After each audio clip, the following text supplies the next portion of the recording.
Howdy, I'm Austin Yoder, and this is Author's Dozen, a podcast where I explore barriers to storytelling by writing one novel every month for 12 months. Please enjoy.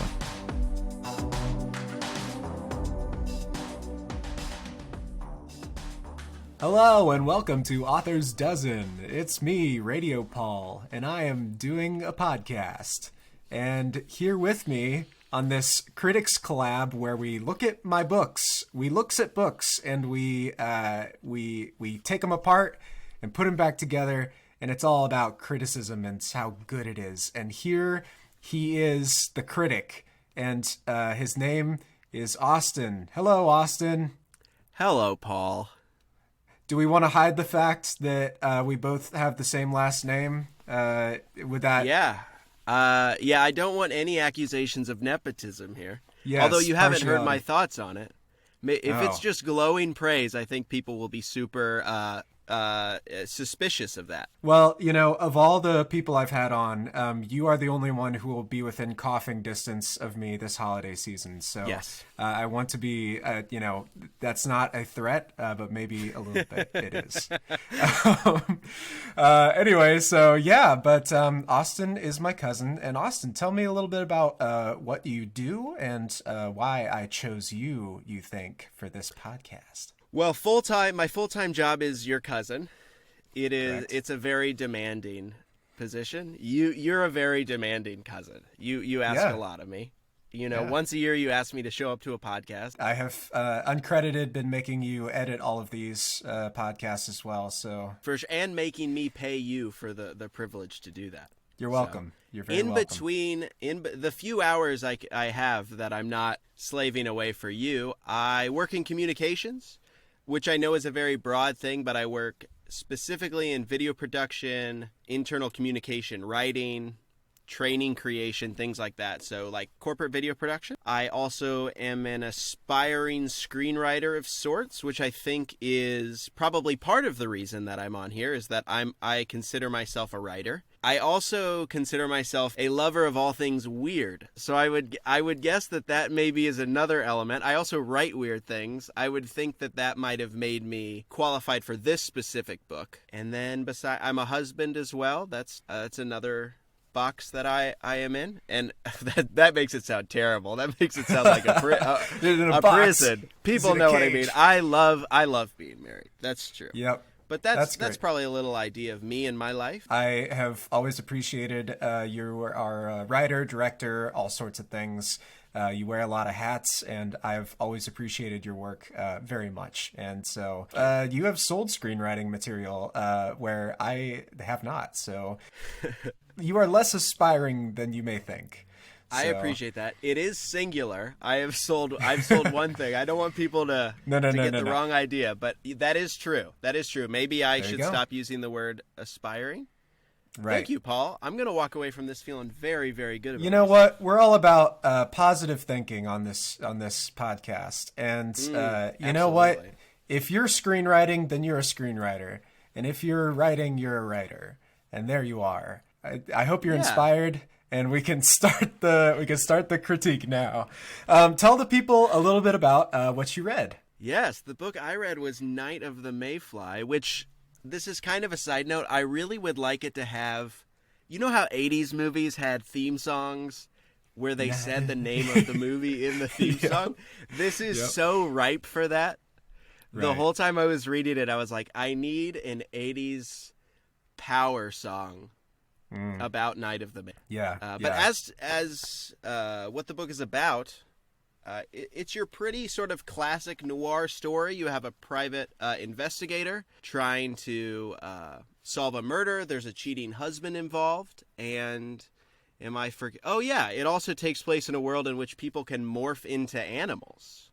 Another classic noir characteristic, always with the animal more. It is it's a mystery, and there's some fun social commentary in there. I'm excited for us to jump into that a little bit. It's a wacky and wonderful book framed as sort of your old school noir style detective. Things you appreciated about the book, and what are some things that could use some work?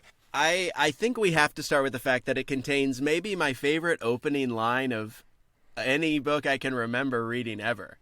Can I read it? Please, go ahead. Can I say it? Because I absolutely adore it. Go ahead. It's one of those that it grabs you so beautifully right away, which was, it was about 6 p.m. when 2 men in gray coats barged into my office, whereupon one turned into a rhinoceros.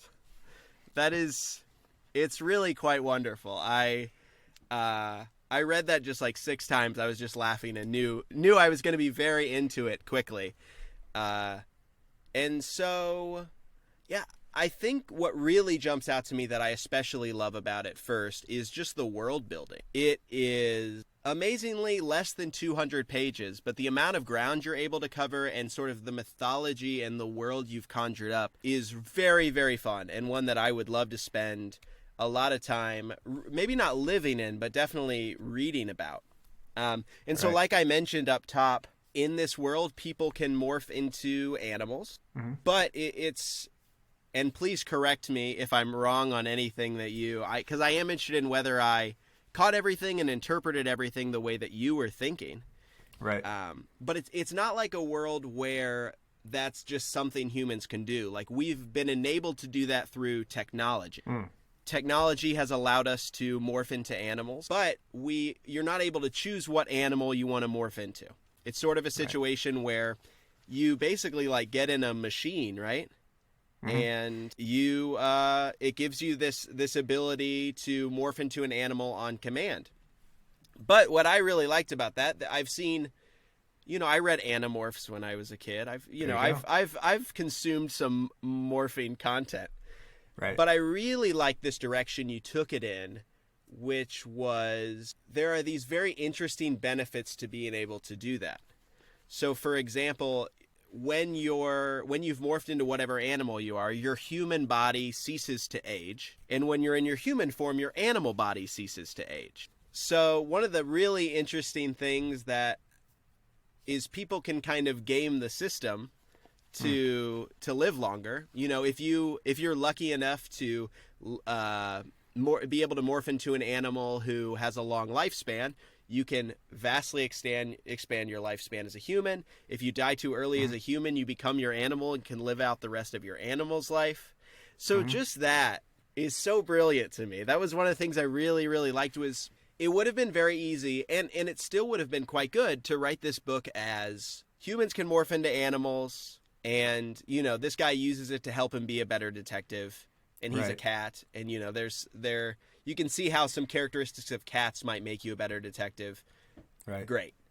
But to have built out the world as much as you did, really gave it some extra levels of interesting to me that I really, really liked. I wrote down just a couple of the sort of rules of the world that I really, really liked. That injuries also don't transfer. If you get shot in human form, there's no injury to your animal, vice versa. The telepathy thing. And this was another thing I really liked, how this could have gotten very confusing. You did this very cleverly, which is how you demonstrated that telepathy was being used as opposed to someone speaking out loud. So if someone's speaking out loud and they're in their human form, it would just be in normal quotations. And then we're going to reach the end of my punctuation knowledge. No, you're good. What is this symbol called? I just call them carrots. They're like the these little the sideways, greater the than, sideways, yeah. Yeah, greater than or less than symbols, something like that. So, yeah. Exactly. Which also, and I would actually love to know right after I say this why you picked those symbols specifically. But every time they did that, and I know they were used for all the animals, that to finish my thought, instead of quotation marks, those greater than and less than symbols were used when someone was speaking via telepathy. Right. But they also kind of look like cat ears a little bit. Nice. And I didn't know if that factored into your motivation for it all. So I'm interested in if there's any reason you picked those specifically. So I'll say I've done this in a couple of books, just like the telepathy thing, the carrots, and the It's absolutely just stolen from Animorphs. That's how they tend to speak to one another. I didn't. I've mentioned Animorphs, and I didn't even remember that. I spent so much time with that as a child, and for me, it just reminds me of, like, whenever I see those symbols, it just reminds me of thought speak or something like that. And so that's just, in my mind, that's just how it looks, when people speak to each other telepathically. So yeah, but I agree. It's just an easy way to, determine what was going on. And I tried early on to make sure that, the rules of that were set down. So I like when I'm saying this positively. Mm-hmm. You threw so much at the wall in this book. This really feels like a go for broke book. There's a lot going on. And there is a scene, spoiler alert, in which our main character is basically drowning a cat. There is a motivation behind it, but full on, like, in a bathtub drowning a cat. Yeah. And I was reading that and I'm like, this is amazing. Like, what a crazy swing to put in a book of, I'm going to have my protagonist commit animal abuse. Well, and it's based off of, like, suspicion too. It's like, it's like, I don't even know if this, and yeah, I mean, you can go into spoilers and stuff, but yeah, sometimes an animal is just an animal, and sometimes it's like sometimes there's a person hiding behind it. Yeah, I just thought that was an interesting angle to take, because mystery, it's so much about masks, it's so much about, like, hidden identities, and I don't know, I enjoyed that a lot. And absolutely. And this is taken to even another degree. So it was fun to see a lot of those noir elements play out, but our person is interacting with animals. And so the imagery of that was very, very cool. Yeah. And if I was gonna jump into maybe my first critique of the book, please. Yeah. It's just, I think it could stand to be about 200 pages longer. I've heard that a lot about a lot of these projects. Yeah. Yeah, and what really jumps out to me here is, because you're not only throwing a lot at the wall, you're really trying to tackle, I think, some really big themes, different things that are covered over the course of the book: police brutality, human trafficking, sex work, like pretty big topics, all very worth writing about. I would say maybe a little tough to cover in 195, 196 pages. Yeah. Totally. One thing I'd really like to talk to you about is, I was reading the book, and very early on,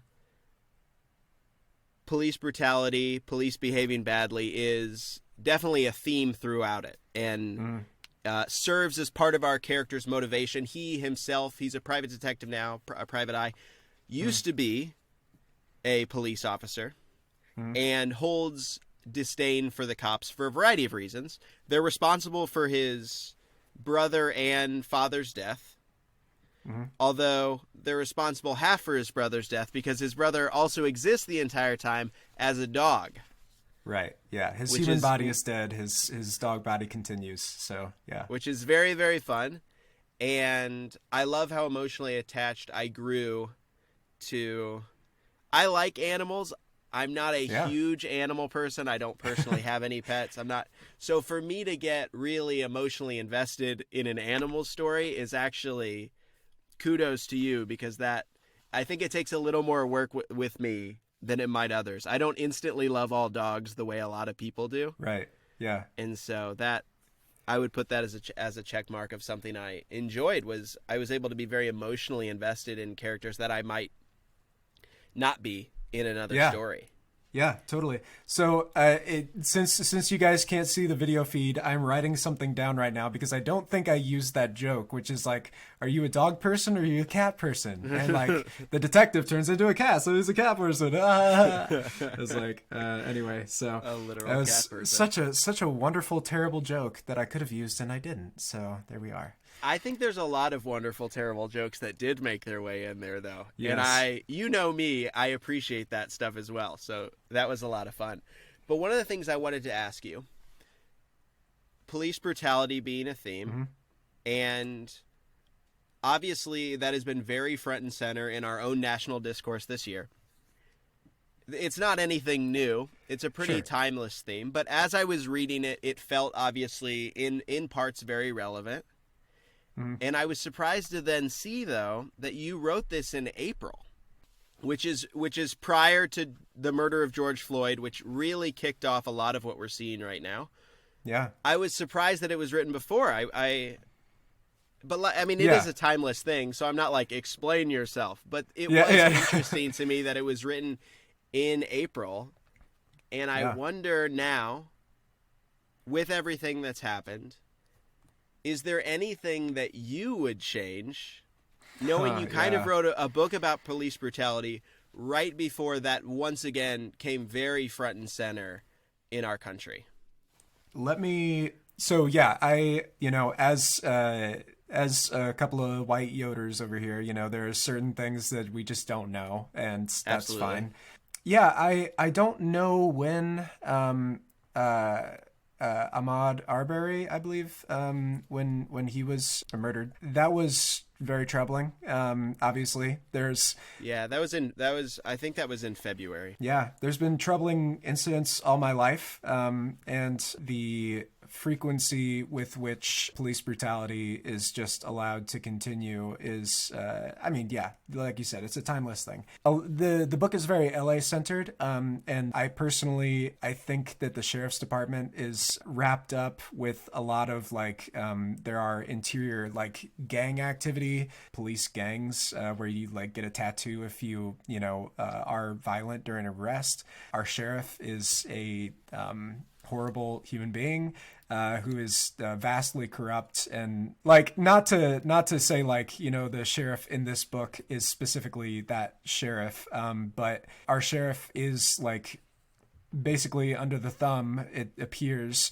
of some people who have dirt on him. And that's just how it seems to me from the outside. Again, I wrestled in the book a lot with the United States' ways of policing. So there's the police hired by, our elected representatives, ostensibly. And then there's the sheriff who's hired directly by the voters. And so there's this difficulty where if you criticize, law enforcement of either of those sorts, you are sort of directly implicating democracy and what human beings believe should or shouldn't be going on with our police. We are culpable. We can stand back and yell at the police. Of course, that's our right. But we are also culpable. We are the ones who set the policy. And so, it's a difficult thing. What I would change, definitely a lot of new issues were brought to light by the George Floyd protests. A lot of great ideas came out of how to do police reform. That's a question, if I were going to revise, I'd have to really consider very carefully. Yeah, it's very much a product of its month. It's an interesting time capsule to have written it the month before, and the month before things really were set off. And I think that was one of the things that was tough for me, was I maybe found that message a little muddled. Right. And early on, I in the first, I don't know, maybe 15 or 20 pages, you're talking through policing in this world. You're talking through animal morphing. And there's a line that says something along the lines of, if you're able to morph into a snake or a rat, there are police officers who just assume you're a snake or a rat, as you know. And so in my mind, I was like, okay, in this world, our parallel for racism is how they treat the animals that they become. But then there's also a very real element of ethnic-based racism in the book as well. Yeah. And so for me, when I was like, I thought it was going to be this, and then it's this.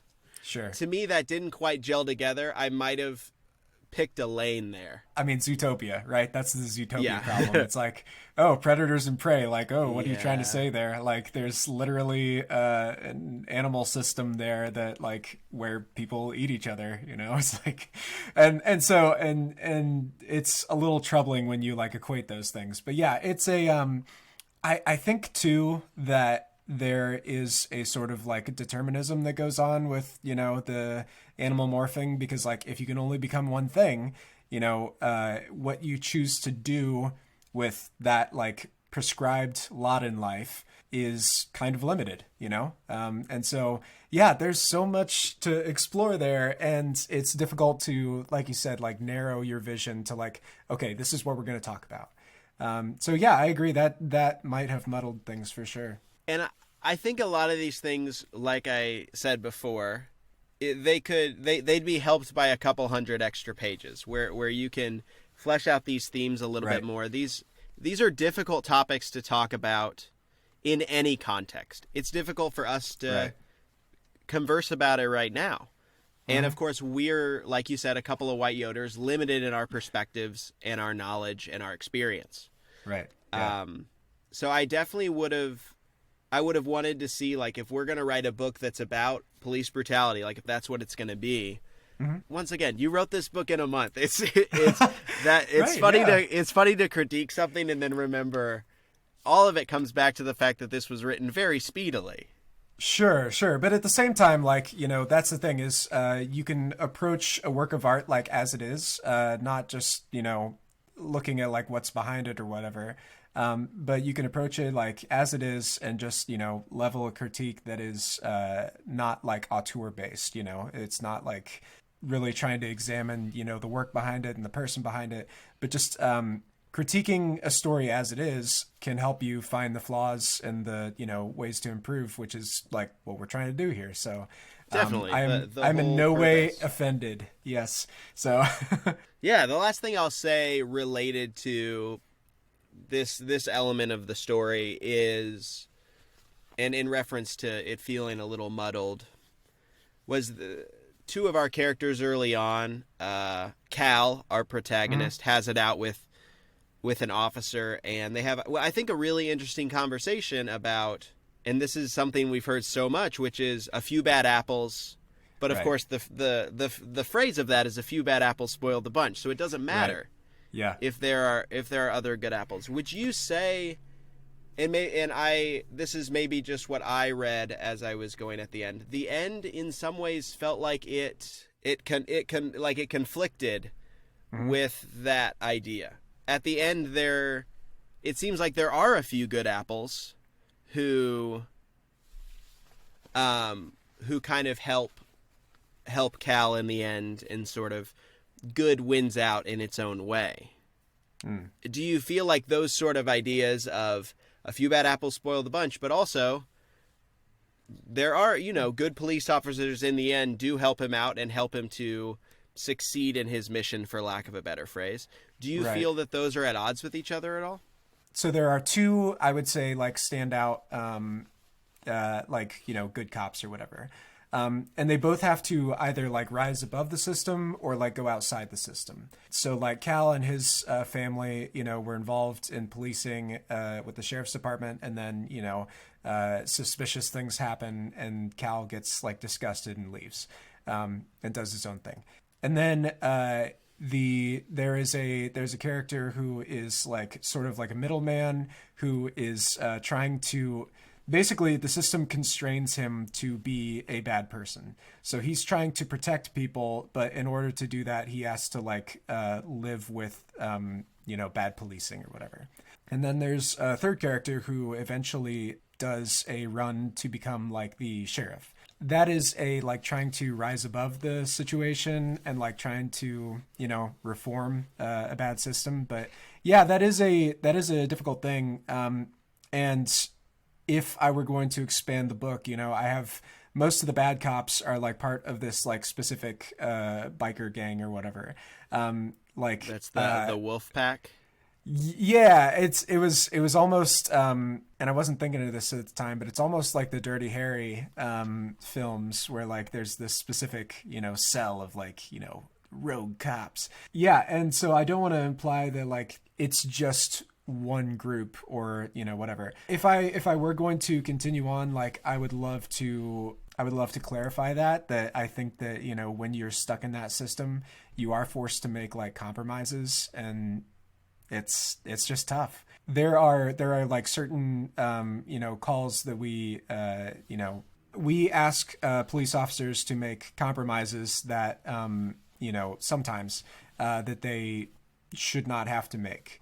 So it shouldn't be a decision between like letting someone rob a store and killing them or whatever.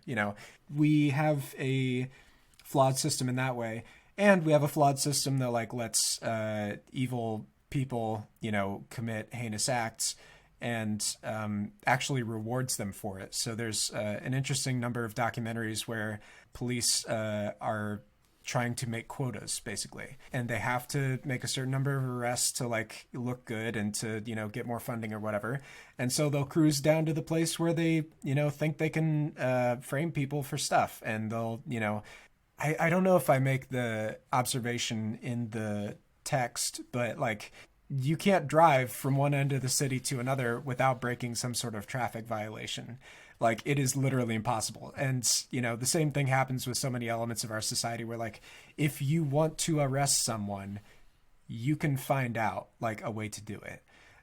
So yeah, it's a difficult thing. And nuance, within 50,000 words is very difficult. And absolutely. But again, that's like an excuse where, I should really be saying like, as I potentially expand this, that'll be something to improve. Yeah. And I mean, I commend you for tackling this topic. Like, I think this is what the book should be about.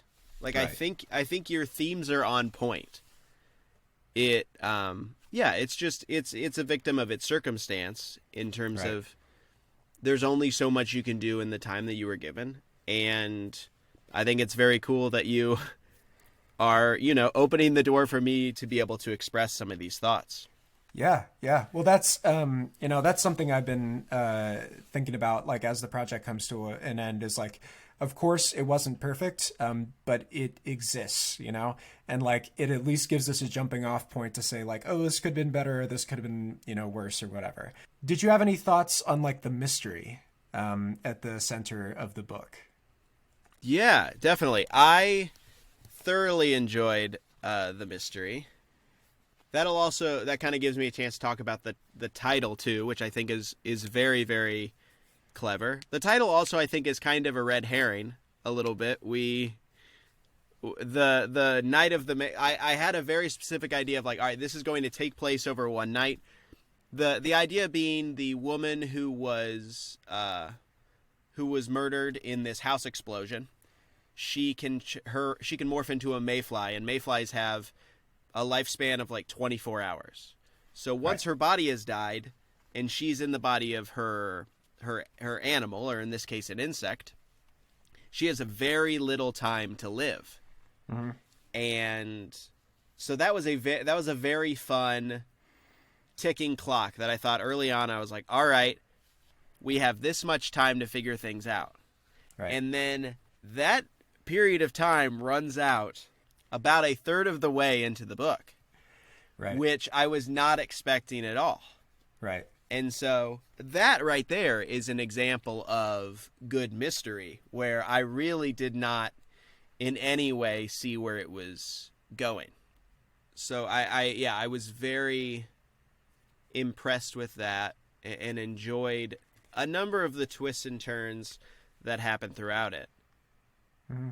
Were you going to say something? You looked. No. It's interesting because starting off this book, I wasn't exactly 100% on like where the mystery was going to go. I thought that like 24 hours might be a good like starting place, and I wanted us to have like a reason to like move fast on a few things, and eventually those things sort of like went to the back, and I didn't really like have really good ideas of like why they needed to hurry up.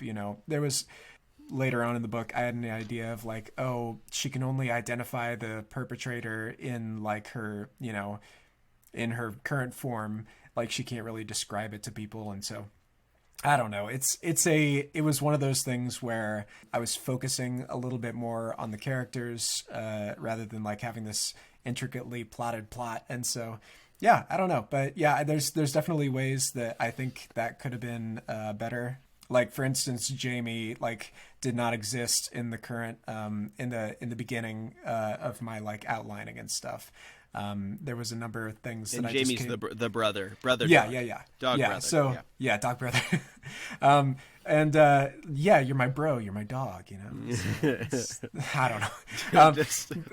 That's an undercover comment. Yeah, here we go. We got dog bro. Dog.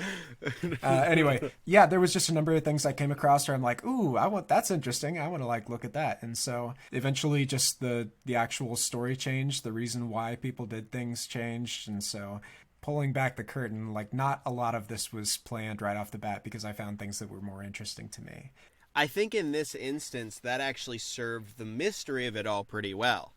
Because, so about a third of the way in, Vanessa, in her Mayfly form, dies. Or, I mean, we believe that she dies. And it's a pretty emotionally affecting scene, actually. It's really, really well done. We come to find out near the end of the book that Vanessa is not dead and is implicated in everything that's going on. Mm-hmm. So not one of the good guys, per se. Mm-hmm. Which, because we had this very emotional scene in which, you know, she died, mm-hmm. I was definitely not expecting, well, first of all, her to come back, or for her to kind of take the character turn that she did. And so, as much as maybe that was just a consequence of the story just evolving as you wrote it, I think from the mystery side of things, that ended up being really effective. So I did know, like, when I wrote that scene that she was not dead. It's one of the, like, most effective tropes that I see used time and time again, and I always fall for it, is, like, the femme fatale, you know? Like, it's because... I don't know, you're conditioned. Like, somebody comes to you for help and it's like, ooh, I get like, you know, brought into this mystery or something. And usually like the femme fatale actually has a really good reason for like, you know, manipulating the detective to like go and look at something or whatever. I think she had a good reason to do some of the things she did. And there's definitely like an ideological impasse that she reaches with the main character. I don't know. That was interesting to me. Just definitely it's a trope. And that was one way that I like got away from it, was just like, oh, she's dead. Like, don't worry about her. Yeah. And I think that was really, really effective. You also mentioned the theme of like sex work and stuff. Did you think that was handled like...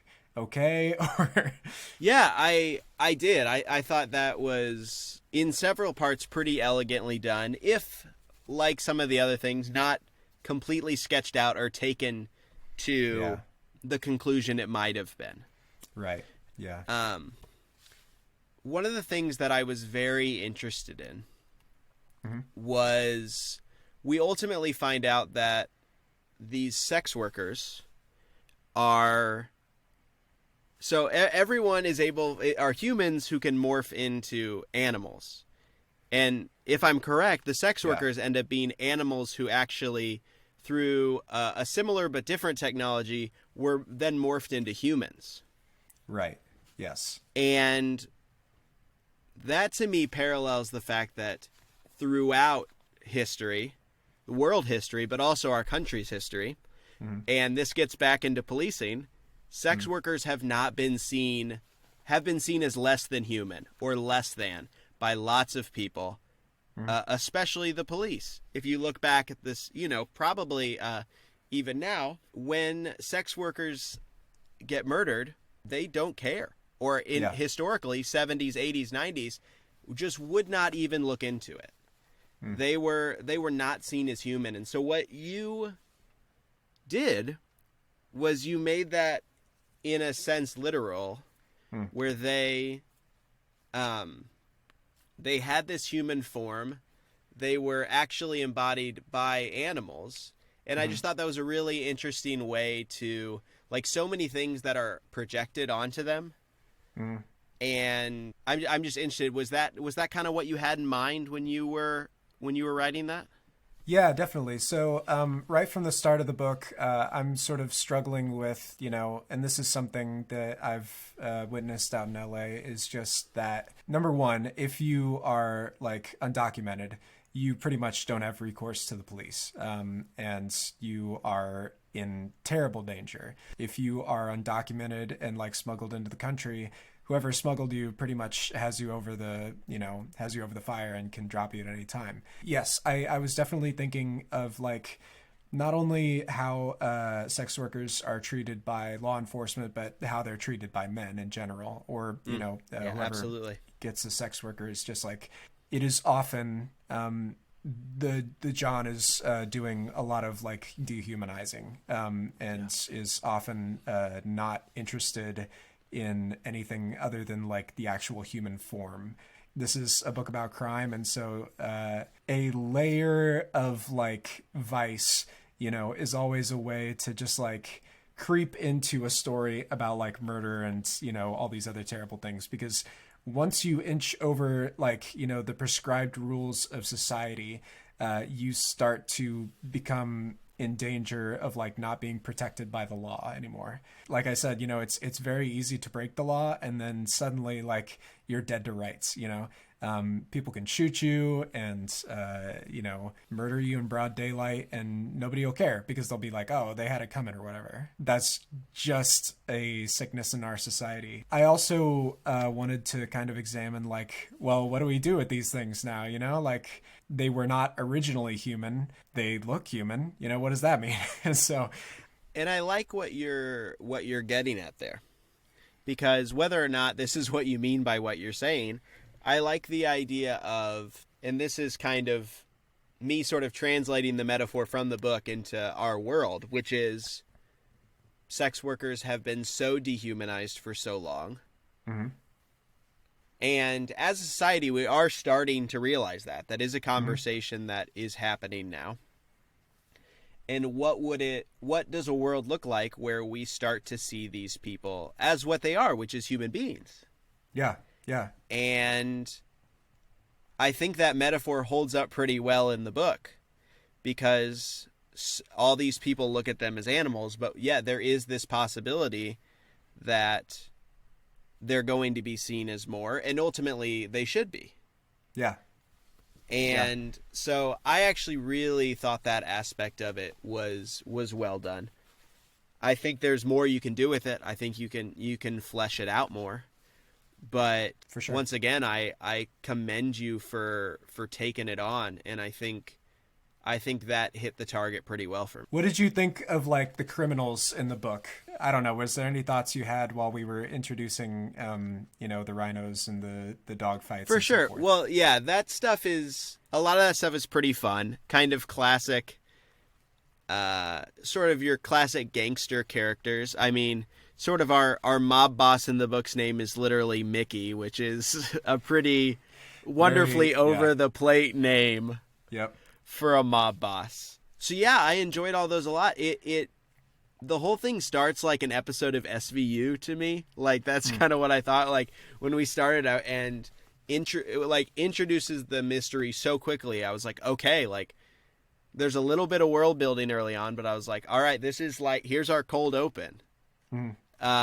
Before we get into the rest of it. So I enjoyed the criminal characters. I'm interested in, what was your motivation for the different animals that you chose these people to inhabit? Right. Because is it just, because some of them would be like, this is, like I said, the first scene, it's a rhino, which if you want something very intimidating, like if you have like a henchman, which is what this guy is, a rhino's about the perfect animal that you can imagine for that. So what was your thought process on, and maybe I nailed it there, but on, as you kind of picked all the animals for the people, and you don't need to go through everybody one by one, I'm just interested in how you arrived at. Why I chose a lot of the animals is like, what would be the coolest thing to like inhabit this, so like there's a thief who's a raccoon, there's the canine unit is literally canines, things are just like more appropriate to your job or whatever. There's a level of like, again, determinism, like, if I get this animal, am I just going to fall into a certain profession or whatever? When you introduce, an ability like this in society, you just have to like begin to like find the cascading effects of it, and this as a writer, it's like, oh, well, if this fantastic like technology exists, that changes everything. Like I can't just like assume that if magic is available, like why do you have to worry about farming, or whatever. So yeah, and there's some long segments that especially talk about what it would be like to be a cat. Yeah, is this fun knowledge you previously had, or was there some research that went into that? Because I found those sequences to be very fun. Walking through the differences in how humans and cats see or smell or hear, I found those to be very cool and visceral. So was there some research that went into those sequences specifically? Yeah, definitely did a lot of research, and just kind of tried to like think of like what would even the attitude be if you were a dog or a cat or an owl or whatever. Like, your entire worldview shifts based on like what your abilities would be. And I don't know, you can see like Jamie, the dog character, like taking it in a very different direction than like, the canine unit. There's a character who can turn into a very, very small insect. And just like how weird and gross that is, and like how you can't even really detect like what's going on around you because it's just so vast and huge. And so I love facts. I love the, I love the idea of like, oh man, if you had whiskers, like you just know what is around you or whatever. And so I'm glad you appreciated that, because sometimes it's like, am I just putting in facts because I know them? I know I mentioned that there was a scene where a cat basically gets waterboarded, but I would still recommend this book to people who love cats, because this book has a very high opinion of cats. Yeah, and because cats have a very high opinion of themselves, and so that's that is reflected in the narrator's voice. I liked how that translated a lot. So I'm looking through my notes. There's just some little things I want to ask you about. Please, yeah. So we have a character there's some very fun character names in this, but we also have a character whose name is literally Dylan Thomas, and I'm just interested in. Because how I read it, this book is very much, I felt, about life and death, the impermanence of things. It's about what does it really mean to be human. So as I was thinking through these things, Dylan Thomas may be most famously known for a poem about death. Do not go gently into that good night would be a line that a lot of people might recognize. Is there any deeper meaning behind you using Dylan Thomas's name in this, other than the fact that Dylan Thomas is just a great name? I'm never like arbitrary about those things. Like, I start off with one name and then find another name it's more appropriate for the character. It's like not something that a lot of people are going to catch when we talk about that specific poem, which is honestly mostly what I know him for. It is a lot about like, not accepting how things are. It's to a man on his deathbed, just telling him like, spend every last moment like fighting for more. That is definitely the outlook of some of the characters, and some of the characters are just like, hey, I'm fine. Like, you think like my life is terrible now that I am a dog. Like, it is what it is. Like, I'm just gonna have to like keep on or whatever. Those are two like very different worldviews. When we talk about like thematic sorts of things, there are so many topics to cover in just life. And so like not everything is focused on like, just because like one of the characters is named this, or like there's a theme about police brutality over here, or there's a mystery over here about like whatever. The book is not like 100% about that, you know? Like, it is definitely going after that topic, and then, like life, there's a bunch of other things happening. That's got nothing to do with anything. It's just I need to put him somewhere and, like, you know, talk about weird stuff. But yeah, I don't know. That's another thing. That sort of reference reminded me of another element that kind of was interesting to me. In it, it's referenced that Unsolved Mysteries is back on Netflix, which puts the story in 2020 at least, but in an alternate universe where COVID doesn't exist. Was that just a fun thing you threw in there, or did you think about it's an interesting alternate reality where you did date it specifically to 2020? Because I actually looked up that show premiered in July of this year. You know what? I don't even remember what prompted Animals that. can't get COVID, right? No, that's what it, I mean. So maybe you should not. Yeah. Don't date the book too much by making it about COVID. But just for us right now, that would have been an interesting element to see people really wringing out all their animal time to whenever they would go out in public, right? So as to not get it. Exactly. No, cats can get COVID. I've heard this. Oh, they can? Yeah, I don't think it like makes them sick. I think they just, you know, are hanging out with the COVID. So, but also minks. I think was it the Netherlands who like they killed all their minks because they found some like COVID in there or something. I don't know. I think I did mention that like some doctors will like use their morphs to like, you know, approach a patient and like, you know, as like a comfort animal or something, you know, because no one else can touch them. It is interesting to think about like everything I wrote this year, pre-COVID and post-COVID, is like very much going to be affected in the rewrites, you know? So some of the books I wrote like directly mention it, and some of them sort of assume that life will go on as it was, you know, and it just won't now. So how do we change, you know, how has our vision of the future changed due to things that are happening now? I mean, that's as good a segue as any into the book. Takes a veer at the end into some spiritual elements, discussions of God and such. We both believe in God, right? Yeah, it to me felt very organic and natural that those type of discussions would show up in a book like this. If you were to tell me that there was going to be a movie about technology's been created that can turn, you know, humans can morph into animals, right? You know, what's the theme of that movie going to be about? It's like, it probably is going to end up being about playing God, right? Like, you know, what's the moral aspect of it? So it felt very natural that those kind of conversations came about. Yeah. I'm just interested in your thoughts on that, on those elements. Yeah. So I did.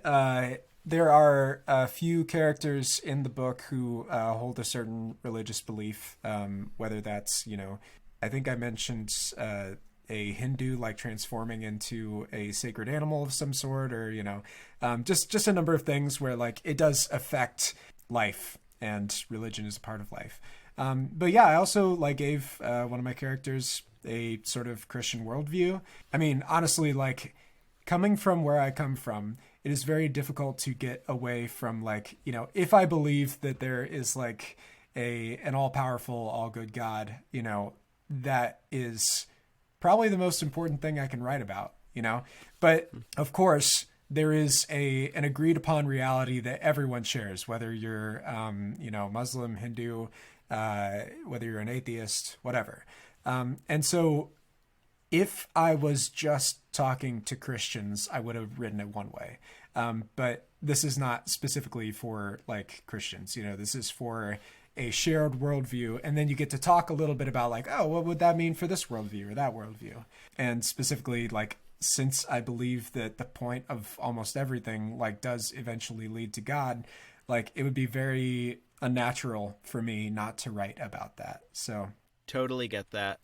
I also love that you at one point, I think, just straight up stole some dialogue from the Apostle Paul. Yeah, definitely. I mean, I do that all the time. Like, I mean, quotes and stuff, and just like, I don't know. I mean, the book is like written by a character, and so he can put anything in there. Whatever he says is what he says.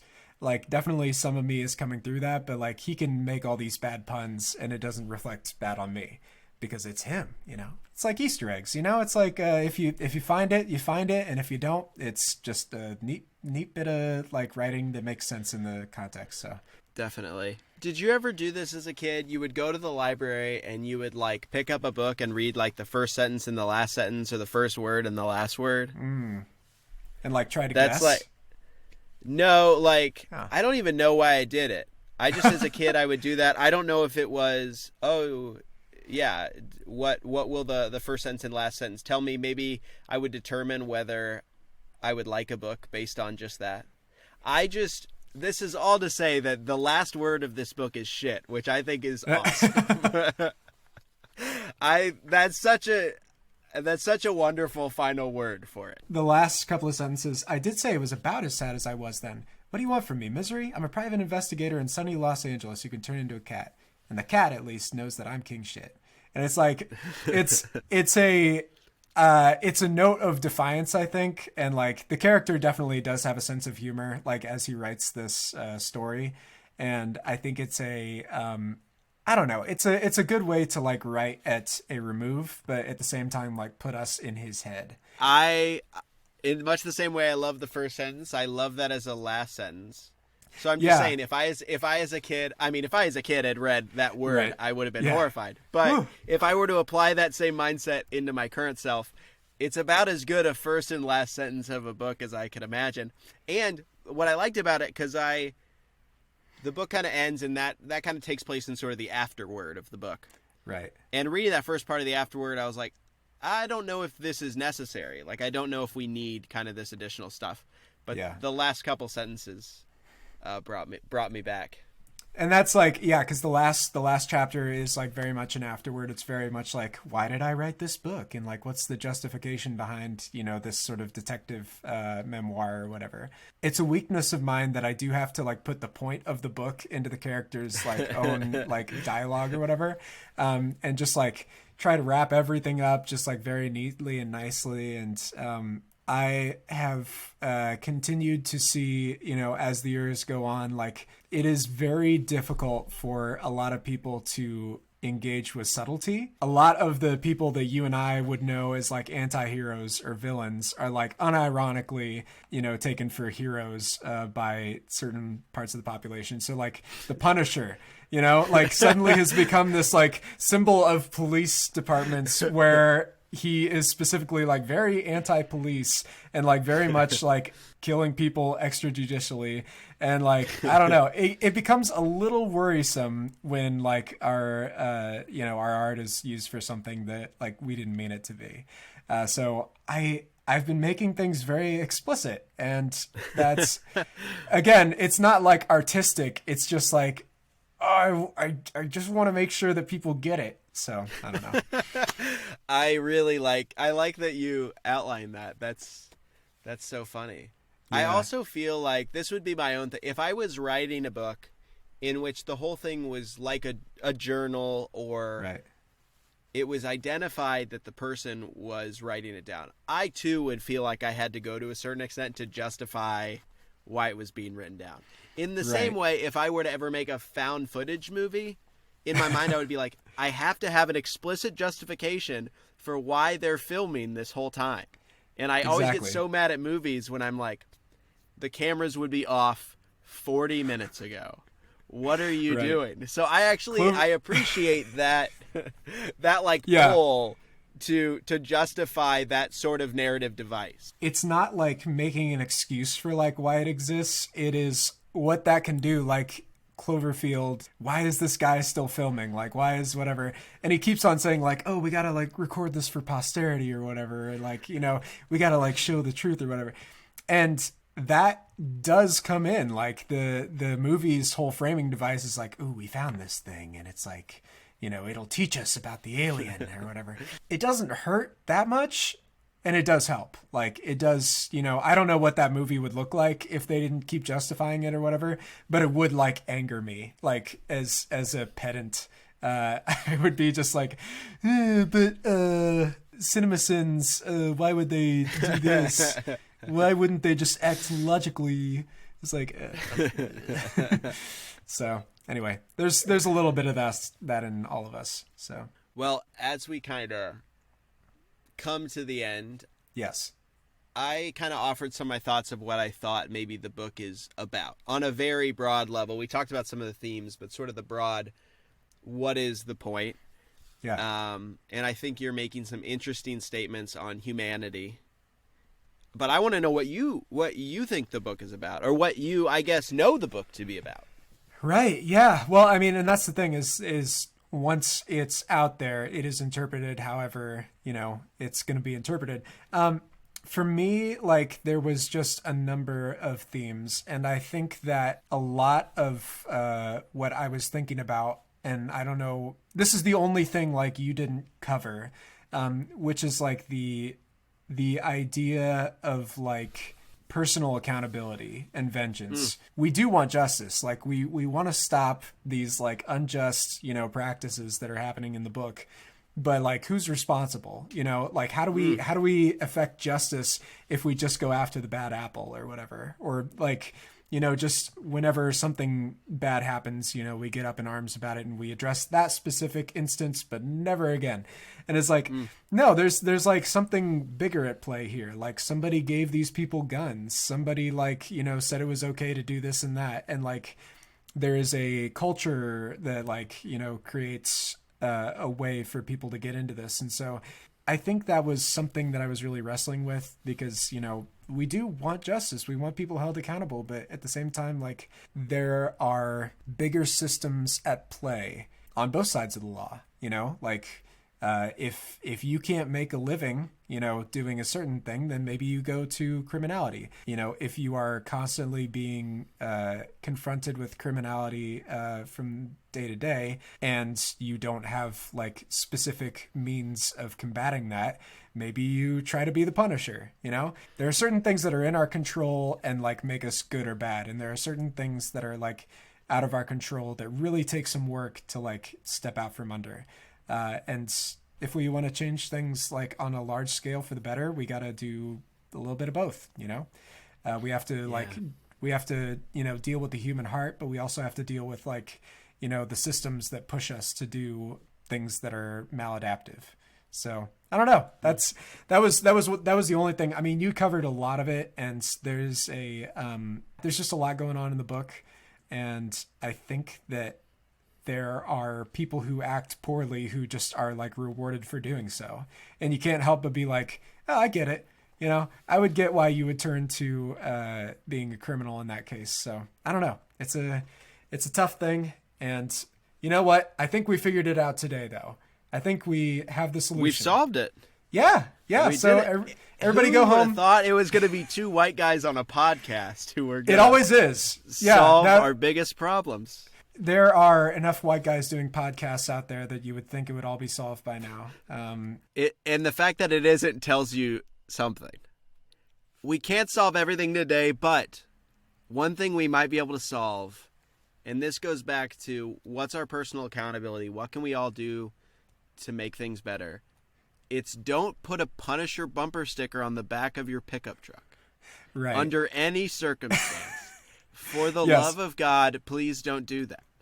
That's a good point. I think we can leave the people with that. So tell the people how to find you, Austin Yoder. Yes. Well, before I do that, my last thought, Paul, I don't know what determinations you're going to make about which of these books this year you've written that you're going to revisit. But I highly encourage you to make this one of them or make this the one. Whatever you do, I think there is so much that was great in this. For those of you listening, you should absolutely read it. It's free. It's a pretty brisk read, and there's a lot of good stuff in it, and it's so wonderfully weird. I really enjoyed it. So I would love to see this evolve into something bigger and more complete. Yeah. So awesome. I just want to put that out there. Thank you so much. As far as where people can find me, the social medias that I am active on would be Twitter most often and occasionally Instagram. Instagram is mostly going to be pictures of me and my wife. So if you're interested in that we're very good looking. It's pretty good. So if you're interested in that kind of content, I'd highly recommend it. But at Austin Lane Yoder, Lane, it's just my full name. You can track me down. Some people really enjoy what I put out there. Some people do not. I retweeted today a photograph of Nicolas Cage walking with his son, and Nicolas Cage full on looks like Willy Wonka now. So even if you don't follow me, definitely go to my Twitter just to look at that picture, because it will make your day. It's valuable. And the line between Nick Cage and homelessness grows ever thinner. So we have that. Thank goodness. Yes, exactly. So we have that to look forward to as the years go on, if nothing else. Thank you so much, Austin. I really appreciate you coming on. Yes, I love you dearly, Paul, and it is an honor to have been included in this. Yay! I had a blast, so thank you so much. A blast was had. All right. Bye. Bye. Okay, so we're done. Yeah. There we go.